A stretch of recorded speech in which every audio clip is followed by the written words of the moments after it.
Sir मेरा ये question है कि लाइफ में जब भी हमें कोई डिसीज़न लेना होता है जिसका रिज़ल्ट काफ़ी मतलब फॉर एग्जांपल अभी मैं सीए कर रही हूँ तो 5 साल बाद ऐसे लगते हैं सीए बनने में और 5 साल बाद आपका रिज़ल्ट आता है कि हाँ आप बन रहे हो कि नहीं। 5 साल बाद ऐसा लगता है कि मैंने ये लाइन तो चूज़ कर ली बट अल्टीमेटली मुझे इसमें जाना ही नहीं है। या फॉर एग्ज़ाम्पल अगर आप शादी का डिसीज़न ले रहे हो तो आप चूज़ कर लेते हो कि हाँ मुझे इसके साथ शादी करनी है बट कुछ सालों बाद ऐसा लगता है कि वो एक डायरेक्शन में ग्रो करा और मैं एक डायरेक्शन में, बट मुझे ये नहीं चाहिए था। तो वो जो लाइफ के ऐसे बिग डिसीज़न होते हैं जिसका रिज़ल्ट इतने सालों बाद आता है, वो डिसीजंस कैसे लेने होते हैं, मतलब क्या चीज़ें सोच के वो सब डिसीज़न हम ले सकते हैं। ऐसा करियर में होता है, रिलेशनशिप में होता है, इनफैक्ट कहाँ नहीं होता है। हर जगह ही होता एक मिनट में लगता है लाइफ बहुत बढ़िया है, अगले मिनट में लगता है कि लाइफ बहुत ही बेकार है। एक मिनट में लगता है सबके साथ रहना है, अगले मिनट में अंदर से आता है सब गए भाड़ में, सब छोड़ छाड़ के मैं वहां चला जाऊंगा या चली जाऊंगी। ऐसा होता है नहीं होता है? एक मिनट में होता है ये करना है करना है करना है करना है, फिर जब करना शुरू करते हैं अरे ये तो बेकार है, इसमें कुछ नहीं है। जैसे होता नहीं है, शॉपिंग कर रहे हो, ऑनलाइन देख रहे हो, ये चीज चाहिए चाहिए चाहिए चाहिए, जब आ गई तो उसकी तरफ कुत्ता भी नहीं देख रहा, आप तो बहुत दूर की बात है। तो आपको समझना पड़ेगा कि इसका रीजन क्या है। आपने दो बातें करी, एक कि अभी आप सीए कर रहे हो और मान लेते हैं कि 5 साल बाद आपको रियलाइज होता है कि ये मेरे लिए नहीं है। तो क्या है आपके लिए? पेपर पे लिखो। पेपर पे आपने एक तरफ लिखा सीए, दूसरी तरफ मानो लिख दिया सीएस। सीएस मुझे करना है, सीए नहीं करना है। That could be CS, CZ, CY, CX, whatever it is. तो अब उसके रीजंस देखो ना कि इसको छोड़ने का क्या रीजन है और ये करने का क्या रीजन है। तो थोड़ी देर में जब आप लिखने लग जाओगे और अपने माइंड को लिख करके क्लियर करोगे, ये बात मैंने बहुत बार बोली अपने सेशंस में, but I am not sure कितने लोग इस बात को समझते हैं और एक्चुअल में करते हैं। कभी भी कोई भी प्रॉब्लम हो, अपने माइंड में उसको सॉल्व करने की कोशिश मत करना, एंटैंगल्ड हो जाओगे बुरे तरीके से। स्पेशली अगर प्रॉब्लम बड़ी है, तो छोटी मोटी है तो माइंड में ही करनी पड़ेगी। जैसे बाइक चला रहे हो, स्कूटर चला रहे हो, व्हाटएवर, और एकदम से कोई सामने से आया तो उस वक्त पेपर पेन लेकर के नहीं बैठ जाओगे, क्या करूं, तब तक तो हो जाएगा जो होना है।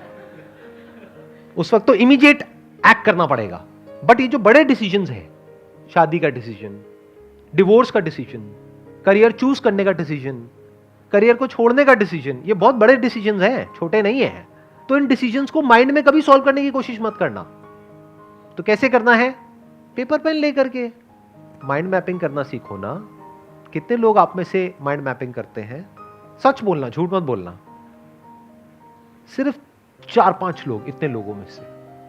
तो माइंड मैपिंग करना सीखो। माइंड मैप से क्या होता है, लाइफ में सेंटर में कुछ आता है जो बहुत इंपॉर्टेंट होता है, उसके अकॉर्डिंग माइंड मैप बनता है, तो लाइफ में आपको क्लैरिटी आती है। तो जब आप ये करोगे तो आपको समझ आएगा कि उसका कॉज क्या है। हो सकता है सीए जो आप कह रहे हो कि अब मुझे रियलाइज हो गया, ये रियलाइज क्या होता है? Realization is nothing but your thought, कि मुझे ऐसा लग रहा है। आज कुछ और लगता है, कल कुछ और लगता है। एक रिलेशनशिप में कभी रियलाइज होता है कि ये तो बहुत ही बढ़िया है, कभी ऐसा लगता है कि ये तो बहुत ही बेकार है। तो ये रियलाइजेशन क्या होता है? तो इस रियलाइजेशन वर्ड को हटा दो कि मुझे रियलाइज हुआ, उसके कॉज को समझो।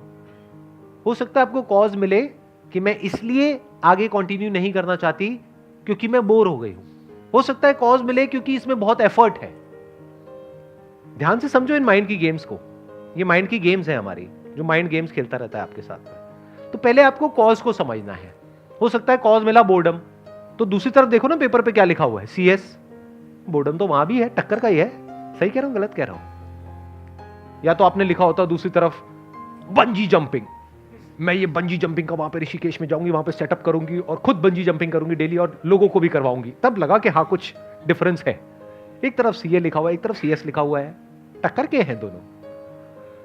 ऐसे ही बॉयफ्रेंड गर्लफ्रेंड में कंफ्यूजन हो या पति पत्नी में कंफ्यूजन हो, तो दूसरी तरफ लिखो किसी का नाम।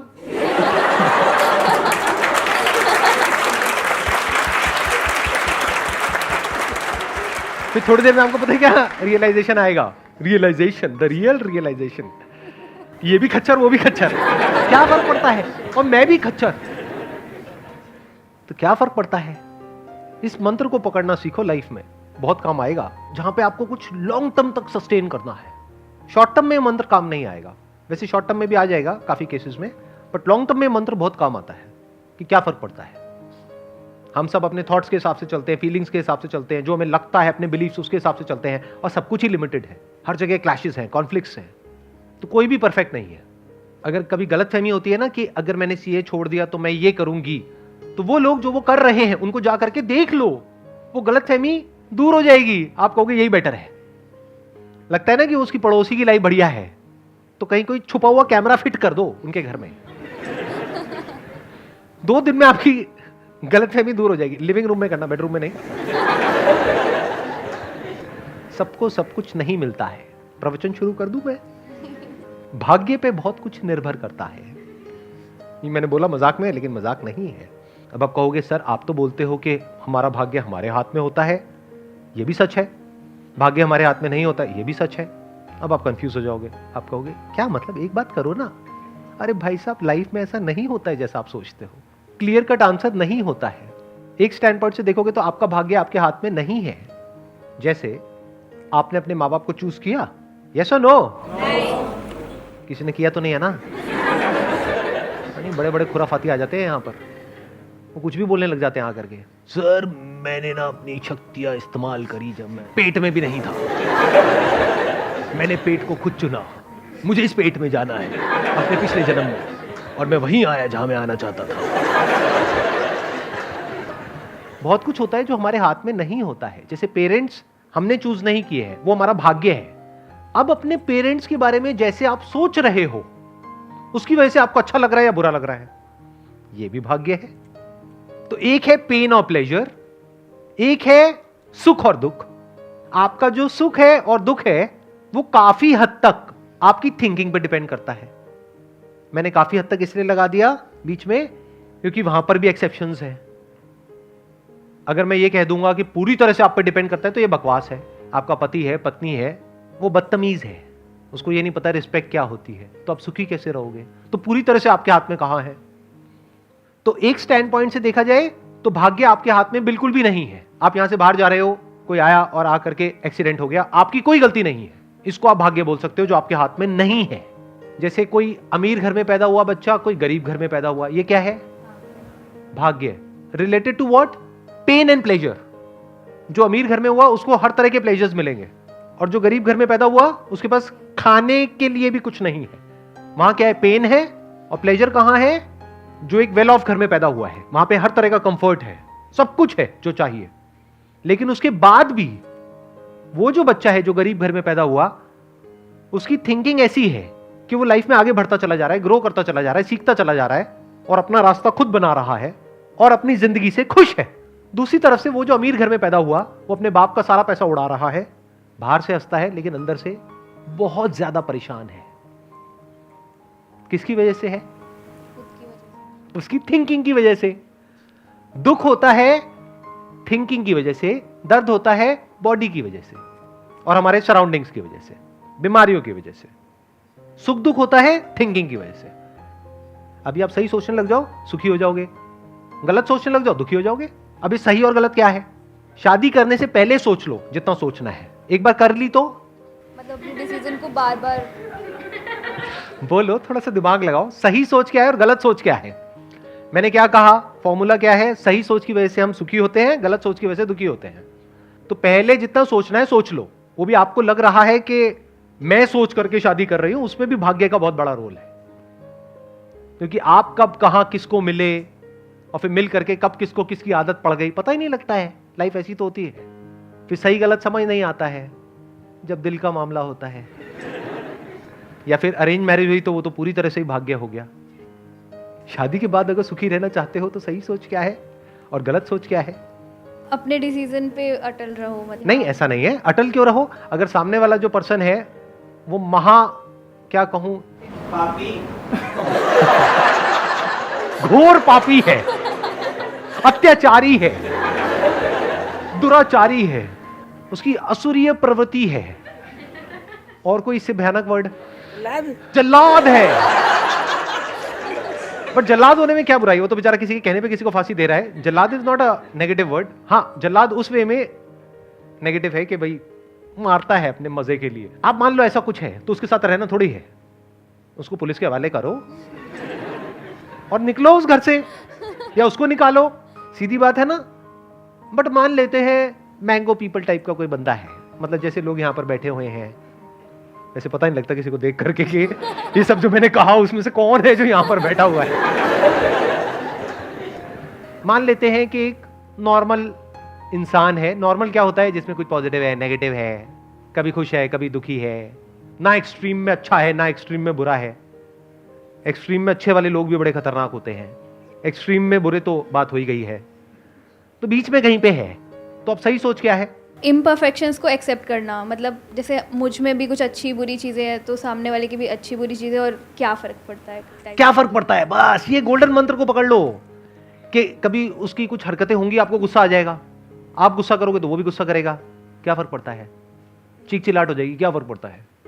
थोड़ा एक आध बर्तन टूट जाएंगे, क्या फर्क पड़ता है? बर्तन और आ जाएंगे, अगले दिन फिर नॉर्मल हो जाओ। मैं आपको सही बातें बता रहा हूं, प्रैक्टिकल बातें, थियोरेटिकल बातें नहीं। जैसे कुछ लोग होते हैं ना, वो बैठ करके बोलते हैं नहीं नहीं बस अपने मन को ऐसा आप करो, वैसा करो, ये करो, वो करो। अरे ऐसा नहीं होता है रियल लाइफ में। रियल लाइफ में बता रहा हूं क्या होता है, लड़ाई झगड़ा, ये वो, थोड़ा बहुत कहा सुनी, और जब बोलने पे आते हैं तो पता नहीं क्या क्या बोल जाते हैं। आप हूं तो कर रहे हो, लेकिन शादी नहीं हुई है आपकी अभी, तो आपको नहीं पता है क्या क्या बोल जाते हैं, किस किस हद तक बोल जाते हैं। सर अगर वो चीट कर रहा है तब भी यही मंत्र रखना है। मैंने कब बोला? वो तो उनमें से किसी कैटेगरी में आ गया ना। अय्याश है, धोखेबाज है, बेवफा है। कुछ वर्ड छूट गए होंगे, अभी भी आप समझ लेना इशारों में कि अगर ऐसा कोई है तो छोड़ दो। बट अगर मैं कह रहा हूं ना बीच में कहीं पर है, नॉर्मल इंसान है, बेचारा है, आप बेचारी हो, ठीक है, क्या फर्क पड़ता है? तो ऐसे जब आप समझ लेते हो चीजों को और ऐसे सोचने लग जाते हो तो अब आप चिल हो जाते हो। चिल पता है ना क्या होता है? क्या होता है? एक ना तो एक्सट्रीम मतलब किसी भी इमोशन को एक्सट्रीमली नहीं लेना। अब फालतू की एक्सपेक्टेशंस ही नहीं है ना माइंड में। फालतू की एक्सपेक्टेशंस ही तो जड़ है सारी की सारी प्रॉब्लम की, कि मेरा पति ऐसा क्यों नहीं है, मेरी पत्नी ऐसी क्यों नहीं है, रोज सुबह उठ करके मेरे माँ बाप के पैर क्यों नहीं छूती है। अरे वो सुबह उठती ही नहीं है टाइम से।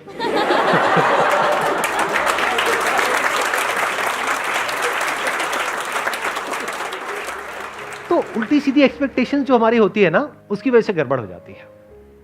तो कोशिश करो, अगर किसी से शादी भी कर रहे हो, अगर कर रहे हो तो, करनी नहीं करनी आपकी मर्जी, तो ऐसे इंसान से करो जो थोड़ा रियलिस्टिक सा हो, प्रैक्टिकल सा हो। जब थोड़ा टाइम स्पेंड करोगे, कुछ मीटिंग्स करोगे, अगर अरेंज मैरिज है, और लव मैरिज करोगे तब तो पता लग ही जाएगा, 2 4 6 महीने में पत्ते खुल ही जाते हैं एक दूसरे के। तो कोशिश करो कोई ऐसा इंसान हो जो थोड़ा सा प्रैक्टिकल हो। आपको जवाब मिल गया है? 70%। आप पक्का सीए के स्टूडेंट हो। मैंने इतनी मेहनत करी, उसके बाद भी आपने मुझे 70% दिए। क्या रह गई कमी? 30% कहां पर कमी रह गई? जैसे आपने बोला कि जब हमें कोई करियर वगैरह चूज़ करना है तो पॉइंट्स नोट कर लो और कंपेयर करो, तो कंपैरिजन भी तो हमारे इमोशंस से उठ के ही आएगा। मतलब इमोशंस को हटा दो। जब आप लिखते हो तो इमोशंस हट जाते हैं। ये भी आपको एक बहुत बड़ा सीक्रेट बता रहा हूं। इमोशन सारे यहां पर है, फीलिंग्स में आप ट्रिगर होते रहते हो। तरह तरह का केमिकल लोचा होता है, तरह तरह की सेंसेशंस होती हैं, उसके अकॉर्डिंग सब कुछ चल रहा होता है। जब लिखने पे आते हो तो प्रैक्टिकल हो जाते हो। जैसे एग्जाम से पहले इमोशंस अपनी चरम सीमा पर होते हैं, मतलब अंदर बहुत ज्यादा डर लग रहा होता है, एक्साइटमेंट हो रहा होता है, तरह तरह के इमोशंस अंदर चल रहे होते हैं, पता नहीं क्या होगा क्या नहीं होगा। जब एक बार वहां पर आप चले जाते हो और लिखना शुरू कर देते हो, उसके बाद इमोशंस कहां होते हैं? कभी ऑब्जर्व किया है इस चीज को? मतलब सिर्फ मैं कह रहा हूं तब यस बोल रहे हो या एक्चुअल में ऑब्जर्व किया है? एक्चुअली ऐसा होता है। समझ गए ना मैंने क्या बोला है? तो लिखो। The moment you right it down, emotions खत्म हो जाएंगे थोड़ी सी देर में, मतलब 2 4 5 मिनट तक रहेंगे। लेकिन अगर आप 1 1.5 घंटा, 2 घंटा, 4 घंटा कहीं पीसफुल सी जगह पर बैठे हुए हो, हल्का सा कोई म्यूजिक लगा लिया है, माइंड मैपिंग कर रहे हो, या पेपर पे कुछ लिख रहे हो, कुछ ड्रॉ कर रहे हो, और कलरफुल स्केच पेन्स रख लो, उससे कुछ बना रहे हो, तो थोड़ी देर में आप देखोगे आप एक फ्लो की स्टेट में चले जाओगे। इमोशंस आपके ऊपर हावी होना बंद हो जाएंगे, आपके अंदर से ही आपको जवाब मिल जाएगा, क्लियर चीजें समझ आने लग जाएंगी, सॉल्यूशन समझ आ जाएगा कि अच्छा अब मेरे को ये छोड़ने का मन कर रहा है, छोड़ती नहीं हूं, कुछ और करने का मन कर रहा है, फॉर एग्जाम्पल डांस, म्यूजिक, एक बार जा करके देखती हूं। जब जाओगे, गाओगे और सारे बाहर भाग जाएंगे। कमरा छोड़ करके, तो फिर वापस ये पे आओगे। अब कितने % मिले मेरे को? 100%। 100%।